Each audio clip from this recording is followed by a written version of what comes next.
Hey everybody, welcome back to chapter 2. I encourage you, like myself, grab yourself a cold beverage and sit and chat a while with me as we go into chapter 2 of firsthand faith and what it means to have a firsthand encounter with Jesus. And I hope that you've been commenting. I hope that you have been engaging in conversation. I've been engaging in conversation with you. But these are all pre-recorded. I've done it Netflix style. I've done all the videos together. So hopefully you are commenting. Hopefully you are doing those things. And I hope you're also taking a look at the Gospels for yourself. You know, we tend to get into a mode where we sit and we listen to the preacher or the pastor or whoever, and yet we don't dig into the scriptures for ourselves. So let me encourage you to go to Matthew, Mark, Luke, or John, any of those Gospels there, read them for yourselves and see what it means to encounter Jesus for yourself within those stories you see. Today we're working on chapter 2 called Soul Thirst, where we find ourselves in a place in life where we're a little empty. We find ourselves running on E, and Ryan and Josh Shook talk about this, and we'll share just a couple of resources they have in a moment. But I want to read a little bit from the chapter here and see if you find yourself in this description here of being empty. It says the worst part, they're talking about a time when they were talking about being empty, and so they say, the worst part was that no matter how good I was, I never felt content with the choices I made or the person I was. And I felt like there was no one I could talk to about it. If I admitted that I was unhappy, and that something was missing from my faith, people might be disappointed in me. God might be disappointed in me. And I know for a fact that everything I have said describes Ryan's experience too, pretty much word for word.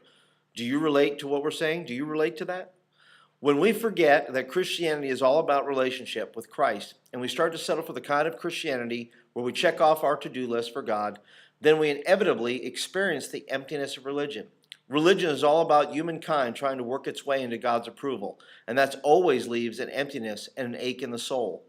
Empty religion shows up when someone tries to follow rules and rituals to earn salvation. But it also shows up when a Christ follower starts trying to be a good Christian, so God will love him or her more. What I hadn't realized is that empty religion can sneak into our lives when we forget the purpose of sound spiritual disciplines, such as daily Bible reading and quiet time. My daily quiet time became something I felt I'd better do so God would approve of me rather than an opportunity to spend time with the God who already approves of me because of Christ's sacrifice.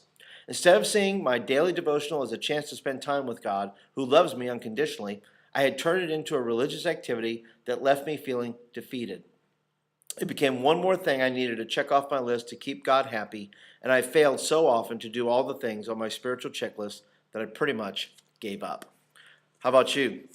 Are you in a relationship with Jesus, or are you busy trying to keep the checklist? You know, sometimes we get into that, mode of faith and mode of Christianity where we say, I got to do X and I got to do this, and I got to do this, and I have to go to church, and I have to read my Bible.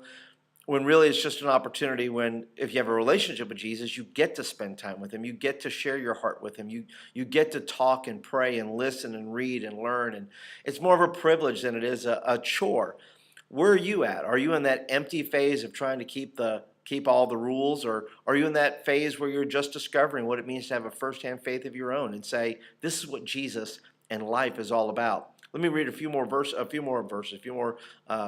from the book here that I hope will challenge you.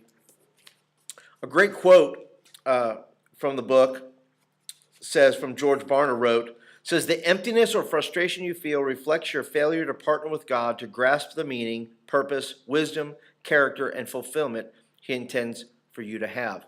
And we all hit those places when we're busy focusing on the religion part of the checklist. We miss all the joy and all the fun it is to know God and to live the adventure he has for us. And that's partly, our own fault, where we say, we're going to just try to jump high enough, jump through as many hoops as we can, make God as happy as we can, and hopefully God will do stuff for me. Boy, that's a tough place to be. Why don't you leave a comment below and talk to me about that emptiness you feel sometimes. Tell me about the checklist that you've been trying to keep. Tell me some of the few things that you've been trying to do, and you've just found yourself on E. You just found yourself in that place where you're going, I'm so tired. I'm tired of trying to keep up. Talk to me about it. There's a video I want you to watch. It's on firsthandbook.com/empty. It's a little video that I think Josh or Ryan put together there, and about what it means to be empty, to be thirsty in our souls, and what it means to turn that around, to really know the full life of Christ. So go ahead and look at the video, and then leave some comments about the video. Tell me what you thought about the video. Did you think it was a good one? Did you think it adequately described what your soul is feeling like right now as a college student, as somebody who works for a company, as somebody who has been away from their parents long enough and been through enough struggle now to kind of figure out the fact that, you know what, I got to have a firsthand faith myself. I can't rely upon everything everybody else has taught me. I have to know Jesus for myself, and I hope that's true for you. I'll leave you with one last quote here at the end of this chapter called Soul Thirst. And it's real simple. Luke from Kenosha, Wisconsin says, after my first year of college, I had a discussion with a peer in which I said that while I knew what I believed was true, I just didn't care about it anymore. God used that year to really hit me hard and make me realize how much I need him. Not just the church, but Jesus himself. Another quote from the end of the book says, when I was a junior at college, I came to a crossroads as I contemplated my future. Would I trust God for my future, or would I continue controlling my own life as I had always done? It was at that point that I realized I didn't trust God. I was afraid that if I turned things over to him, he wouldn't give me what I wanted.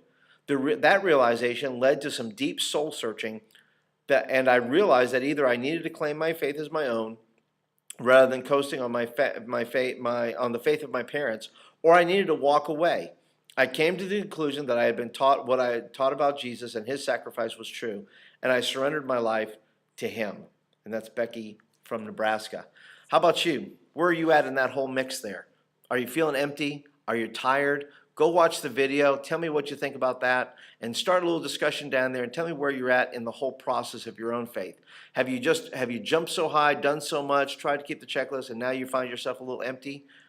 It's okay. We all get there. But the good news about that is this. A quote from, and this is my last quote because I love quotes, but my last quote is this, and it is from Augustine. And he says, you must be emptied of that which you are full, so that you may be filled with that of which you are empty.